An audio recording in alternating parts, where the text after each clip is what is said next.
ഒരു 4 വർഷം മുമ്പ് ഞാൻ പഠിച്ചിറങ്ങിയ സെമിനാരിയിൽ ഒരു മീറ്റിങ്ങിന് വിളിച്ചായിരുന്നു.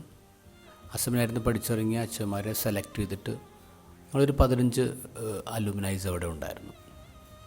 കൂടാതെ അവിടുത്തെ സെമിനാറിൽ ടീച്ചിങ് സ്റ്റാഫ് ഉണ്ടായിരുന്നു. സെമിനാരി ഫോർമേഷനെ കുറിച്ചുള്ള ചില കാര്യങ്ങളൊക്കെ അവിടെ ചർച്ച ചെയ്തു. അപ്പം അതിലൊരു ചെറുപ്പക്കാരനായിട്ടുള്ള MBA പഠിച്ചൊരു അച്ഛനുണ്ടായിരുന്നു. അച്ഛനൊരു ഹോസ്പിറ്റൽ ഡയറക്ടറാണ്. അപ്പം അച്ഛൻ പറഞ്ഞു, ഞങ്ങളുടെ ഹോസ്പിറ്റലിൽ ഞങ്ങൾ ചെയ്യുന്ന കാര്യം അവിടെയുള്ള ഓരോ സ്റ്റാഫിനും ഓരോ ഫയലുണ്ട്. അവരുടെ ആക്ടിവിറ്റീസ്, അവരുടെ മിസ്റ്റേക്സ് ഒക്കെ കൃത്യമായിട്ട് എൻ്റർ ചെയ്തൊരു ഫയലാണ്. അപ്പോൾ പിന്നീട് ചില ആൾക്കാരെ പ്രൊമോട്ട് ചെയ്യാനും ചില ആൾക്കാരെ എലിമിനേറ്റ് ചെയ്യാനും ഒക്കെ ഫയൽ ഉപകരിക്കും. അതുപോലെ ഒരു സിസ്റ്റം സെമിനാരിലും വേണം. ഓരോ ബ്രദേഴ്സിൻ്റെ പേരിൽ ഓരോ ഫയൽ ഉണ്ടാവണം. അവരുടെ ആക്ടിവിറ്റീസ് കൃത്യമായിട്ട് എഴുതണം, അവരുടെ മിസ്റ്റേക്സ്. അപ്പോൾ എളുപ്പത്തിൽ അവരെ നമുക്ക് ഇവാലുവേറ്റ് ചെയ്യാൻ പറ്റും, നമുക്ക് ഡിസിപ്ലിനറി ആക്ഷൻ എടുക്കാൻ പറ്റും. അപ്പോൾ ഞാൻ അച്ഛനോട് പറഞ്ഞു, വെച്ചാൽ നമ്മൾ പഠിക്കുന്ന കാലത്ത് അങ്ങനെ ഒരു ഫയൽ ഉണ്ടായിരുന്നെങ്കിൽ നമ്മൾ പലരും ഇവിടെ ഇരിക്കില്ലായിരുന്നു. ഈ ഫയലിൽ where is the place for grace?